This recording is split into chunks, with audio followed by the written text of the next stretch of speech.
एक मुसाफिर हज पर जा रहा था। रास्ते में उसने एक बीमार कुत्ता देखा जिसका भूख और प्यास की वजह से बुरा हाल था। मुसाफिर ने अपने हाथों से उसे पानी पिलाया और फिर अपने सफर पर रवाना हो गया। चलते चलते अचानक लूटने के इरादे से कुछ डाकुओं ने मुसाफिर का रास्ता रोक लिया और कहने लगे, ए मुसाफिर, अपना सारा सामान हमारे हवाले कर दो। मुसाफिर बड़े इत्मीनान से कहने लगा, मेरी सिर्फ एक छोटी सी बात सुन लो, फिर तुम लोग शौक से मेरा सामान लूट लेना। डाकू हंसने लगे और बोले, चलो ठीक है, मगर जल्दी बताओ जो बताना चाहते हो। मुसाफिर अपनी सफेद दाढ़ी पकड़कर कहने लगा, यह सफेद दाढ़ी मैंने ऐसे ही नहीं की है। मैंने 7 हज किए हैं और 8वें पर जा रहा हूँ। तुम लोग मेरा सामान लूटकर कितने दिनों तक खाओगे? ये सामान कुछ ही दिनों में खत्म हो जाएगा, लेकिन सोचो, मेरी बद्दुआ कभी तुम्हारा पीछा नहीं छोड़ेगी। हो सकता है वह तुम्हारे दोनों जहां बर्बाद कर दे। मुसाफिर की यह बात सुनकर डाकू घबरा गए और आपस में कहने लगे, यह बुजुर्ग कोई बड़ा नेक और इबादत गुजार मालूम होता है, इसकी बद्दुआ से हमें बचना चाहिए। फिर डाकुओं ने हाथ जोड़ लिए और बोले,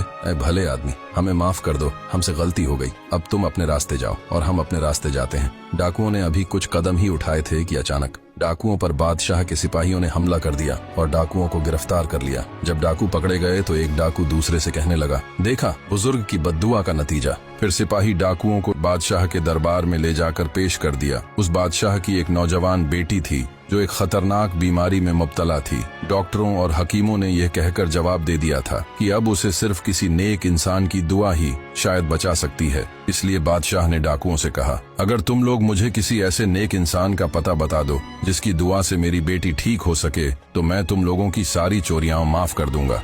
डाकुओं ने हज पर जाने वाले उसी मुसाफिर का पता बता दिया। बादशाह ने कुछ सिपाही भेजकर उस मुसाफिर को बुलवाया और कहा, ऐ मुसाफिर, मैंने सुना है तुमने 7 हज किए हैं। अगर तुम मेरी बेटी की शिफा के लिए 1 हज का सवाब भी दे दोगे तो मैं तुम्हें सोने चांदी से भरा संदूक दे दूंगा। मुसाफिर बादशाह की इस बात पर राजी हो गया और कहने लगा, बादशाह सलामत, आज काफी देर हो गई है, कुछ ही देर में अंधेरा हो जाएगा। मैं आज रात आपके पास कयाम कर लूंगा और सुबह फिर अपने सफर पर रवाना हो जाऊंगा। फिर रात को जब बादशाह गहरी नींद में सो रहा था तो उसने एक ख्वाब देखा। ख्वाब में एक नूरानी चेहरे वाला सफेद पोश शख्स कह रहा था, इस मुसाफिर का एक भी हज कबूल नहीं हुआ है, तुम हज के सवाब को छोड़ दो। इस मुसाफिर ने रास्ते में एक बीमार कुत्ते को पानी पिलाया था, उसी नेकी का सवाब ले लो, तुम्हारी बेटी को शिफा मिल जाएगी। सबक, मुसाफिर खुद को एक बड़ा हाजी समझ रहा था, लेकिन कुत्ते को पानी पिलाना उसके लिए एक मामूली अमल था। मगर कौन जानता है कि अल्लाह किस बात पर राजी हो जाए।